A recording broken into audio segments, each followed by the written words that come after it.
Eagle 6 in the 10. Roger. Viper 1 bombs away. One's going to climb high above 20 east to south. Eagle 6 radar contact. Eagle 6 is visual. Planet goes left.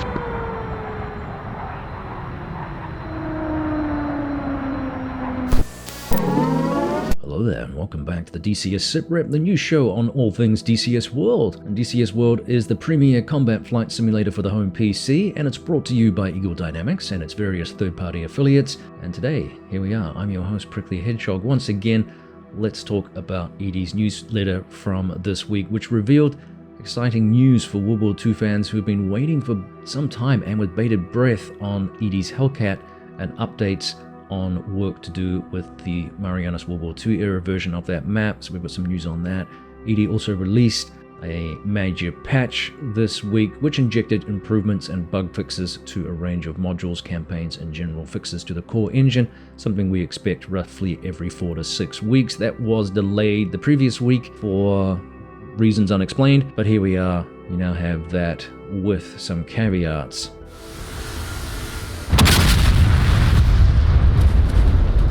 Let's start with the Marianas screenshots and World War II goodies many era fans have been waiting a long time for. ED stated that in parallel with the work on the European World War II theatre, they are creating an exciting DCS 1944 Pacific theatre of operations. This will include the Marianas of the era, a large number of new AI aircraft, naval assets, and ground units. One of those assets is the Enterprise, which is an aircraft carrier if you're not familiar, also known as the Big E, and it was known as one of the most storied carriers of World War II. From its distinctive structure to its bustling flight deck, they are meticulously crafting every detail, ED says, to recreate the experience of being aboard this legendary vessel. ED also reminded us that a substantial amount of work is also being made to the free DCS Marianas World War II map. Yes, you heard that right, free. In addition, an array of other US Navy and Imperial Japanese surface warfare vessels and ground units are in progress too. Stay tuned for more details coming soon, they advise.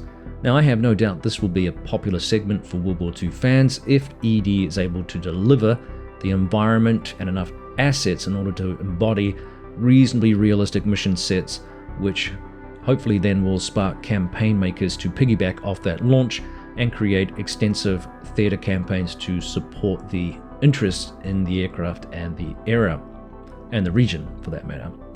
Now remember, the Marianas World War II map will be free, but I'm not sure yet if the accompanying assets will also be completely free, or if some of them will be purchasable in some capacity, as we've seen hinted in discussions about some of the more modern AI game assets. So stay tuned on that. One thing I think is possibly missing from some of ED's releases here, in my opinion, there may be a little bit of an opportunity missed for the team, and that is bundling an aircraft like this. You get the free map, you get the aircraft that you pay for, and maybe an existing campaign that has been built on the back of that, in the back blocks, either with a third-party cooperative or an in-house system, so that you can buy the aircraft and you can bundle it with an existing campaign, or at least a campaign that comes with the aircraft, or you can just buy the aircraft. And the reason I say that is because it feels to me you get the aircraft, but then there isn't a heck of a lot to do with it, especially if the map isn't fully fleshed out, or you don't have the ability to make your own campaigns or missions. Sure, you'll get the training campaigns, or the training missions, I should say, and maybe some instant action missions. But I sometimes wonder if they actually had a campaign that was part of the bundle that you could purchase separately.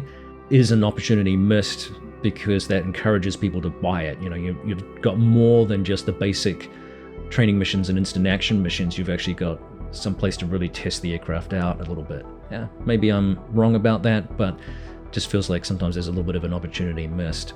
Now, what won't be free, of course, is the aircraft itself, the Hellcat, and that, they say, has been coming along leaps and bounds. I think it will be the flagship for the theatre, and arguably it is one of the most successful fighters of the Pacific campaign, so there's reason enough there to get your hands on it and see how it goes.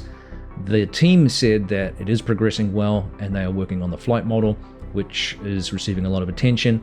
The external model details are being polished, with various liveries being created for the launch, The Hellcat was, as I've indicated, one of the most successful US Navy fighters of the Pacific Theater of Operation, with the F-6F accounting for 5,163 kills, or about 56% of all aerial victories recorded by the US Navy and US Marines in World War II.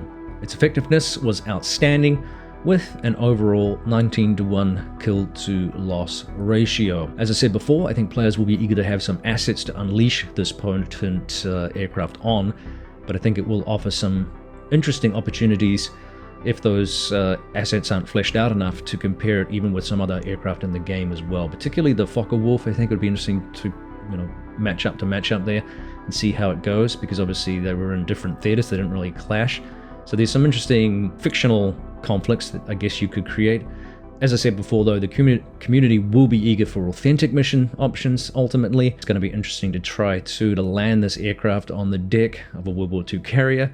If the current modern experiences aren't hair-raising enough, I can't even imagine what this is going to be like with a World War II era aircraft. It's going to be a whole different experience. ED, as I said, are going to produce these US Navy and Imperial Japanese surface vessels and ground units as part of this whole package, so stay tuned. We'll see what comes of it. Now, unfortunately, while we're on this era and this particular location, I can't give you any tangible updates on the other big full-fidelity aircraft scheduled for release in the game, and that's Magnitude 3's Corsair. Now, it's a fabulous-looking aircraft. It has similar performance to the Hellcat, a lot of comparisons made between the performance characteristics and handling characteristics of the two aircraft. That team also have their own assets, such as the Essex-class aircraft carrier to inject in the theater. Now, this has been a project that's been worked on for a long, long time. A lot of people desperate for this aircraft being injected into the game. Last news that we had, I think it was late last year, that they were working on flight model updates and improvements. So we hope to hear some more updates on that aircraft's project here in the near future, and I think they were actually looking for some engineers to help with the flight model. I don't know if that ever got resolved for them. So that's a big piece of this puzzle, so it's no surprise that ED is talking about the flight model for the Hellcat.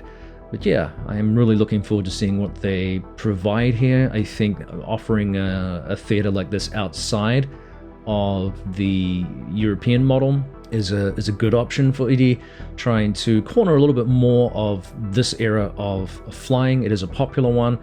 A lot of people do love these aircraft. It just gets away from the complexity of some of the modern aircraft. You just get up to fly, more seat of the pants, different kind of flying, but more pure in many respects. So again, we'll have to wait and see how this progresses and what news ED is able to reveal in terms of a timeline for release. One of the things I am concerned about though is the number of projects, and I've said this previously, that are in the pipeline right now that are sort of touted for 2024 releases have been delayed. There's a lot of things that seem to be colliding in this 2024 time frame.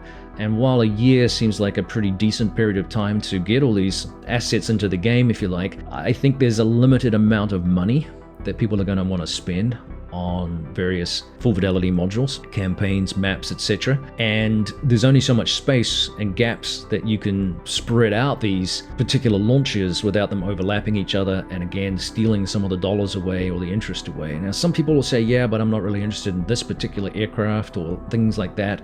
And I think that's reasonable, but from a business point of view, I do worry that ED's got some pretty decent challenges in managing the third-party developers and their own projects, and delays that sometimes get part of the puzzle here and create part of the puzzle in terms of unlocking the appropriate way of launching these modules that don't undercut their individual benefits, if you like, or prowess, if you like, or prestige, where there's other things going on. Like I said, we have maps, we have aircraft and campaigns and things that are all vying for competition within the marketplace, and I think it's going to be an interesting year for ED to unravel, so we'll see how things go.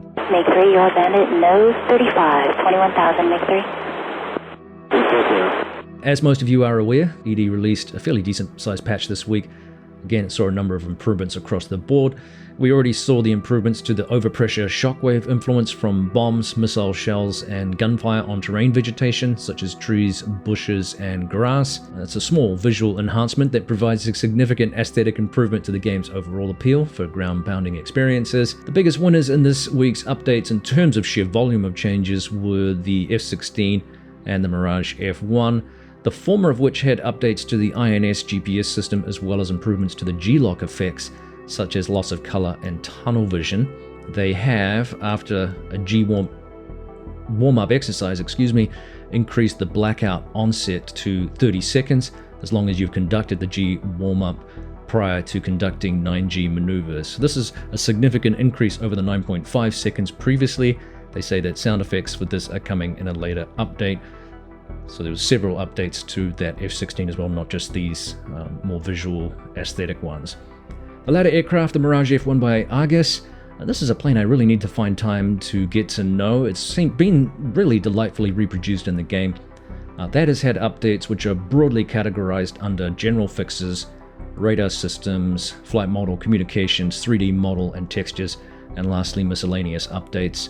So check out the changelog if you're looking for more information for specifics. I won't go through all of this line by line. Most of the major updates occurred around let me rephrase that. Most of the major modules had some tweaks and updates, and a large number of campaigns also had similar treatments to implement fixes or bug squashes, stemming from the general improvements to the core engine which ED makes every, as I said, 4 to 6 weeks. And unfortunately these allow for the sometimes conflicts or clashes and bugs to creep in from time to time. They then have to be ironed out by the campaign makers. Bolted Dragon has indicated this is pretty much a full-time job, and I know that Reflected has also indicated that there's a lot of work in maintaining the existing campaigns, several of which have received version 2 updates as well. If you want to delve into more specific update information, do look at the changelog. Like I said, one glaring exception you would have noticed to the list of modules that were updated this week, and those are the ones from Razbam, such as the F-15E and the Mirage 2000C. Following the conflict between ED and Razbam, work on the modules, remember, was temporarily suspended as the two teams publicly aired their, differences and reasons for conflict, and then presumably went behind closed doors to try to ratify those issues, which I'm hoping has moved forward.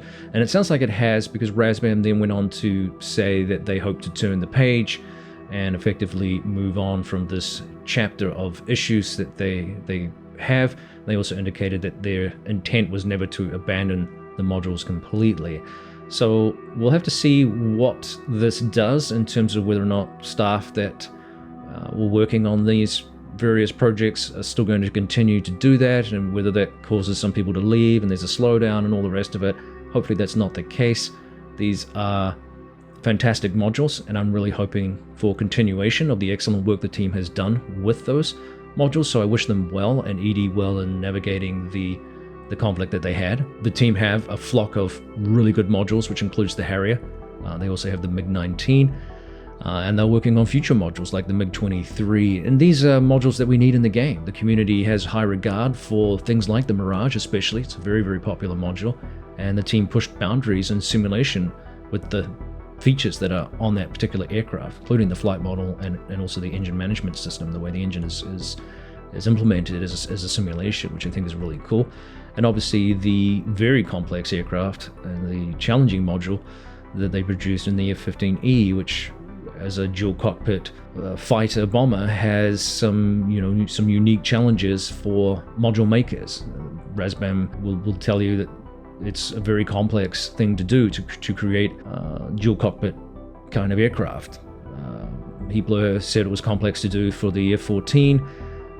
India Fox Echo said it was very challenging for the MB339. So these are really good simulations and very challenging things to reproduce. So we need that kind of sophistication in the game where these niches exist and where teams are willing to try to plug those gaps in popular aircraft. So stay tuned, I think, and hopefully we'll get more information on the team's progress and hopefully getting things back into some sort of semblance of of reasonable normality. Now, the other team pushing boundaries that I mentioned, Heat Blur, after last week's SITREP that I pushed out, they produced another video on the Phantom 2, and they discussed the challenges of using the simulated APQ-120 radar, where they've gone to a lot of trouble to deliver an accurate rendition of how that works. Remember, this won't deliver the pristine sight picture that we've become accustomed to in, say, things like the F-15E or the F-16C and FA-18C. They warned us, and it's going to take some skill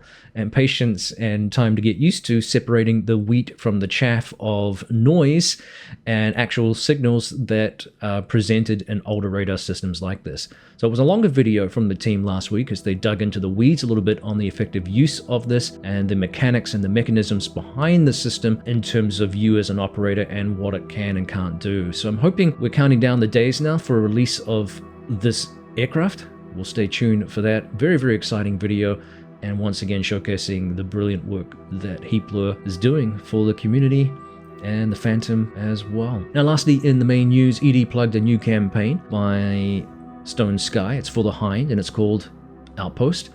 It features the, as I said, the Mi-24P Hind, and uses the Syrian map as a backdrop for 15 missions set in the conflict period of 2012 to 2018, fighting for the liberation of Syria from terrorist forces. The mission sets are based on true missions, which is really cool, and are centered around popular centers and air bases, and includes custom liveries for a range of aircraft, including the Su-27, the Su-33, the JF-17, and the Ka-50, among others. I'm always pleased to see campaigns for helicopters in the game. There's a lot of scope for them as tools in much more close-up and personal style flying and fighting. And I think although Syria is a big map, some of these smaller maps too will lend themselves quite nicely for helicopter work as well. So one map, two we're waiting for in terms of updates is Kola. So I think Edie has done a little bit of teasing with regards to that map lately, so stay tuned, because that's going to be a neat map for this kind of operation in terms of helicopters, but also those Cold War era aircraft getting into Cold War shenanigans in a potentially contested region of the world during a slightly earlier period. So we'll stay tuned, I guess, for more information. Optional to yourself. You got MiG 1 and 4 nose for about 2 miles in the 20s. Well, this brings us to the end of another DCS SITREP. I want to thank everybody for tuning in once again to support the channel. Don't forget to like and subscribe, because that definitely supports the channel. Let me know what your thoughts are on any of our topics from today's video in the comments section below.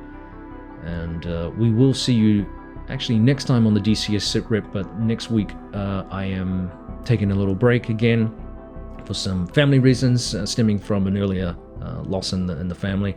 So I will be taking a week off here, but we'll see you after that with more news and hopefully continued exciting news about some of these modules that we're looking forward to in DCS World. Again, cheers, we'll see ya.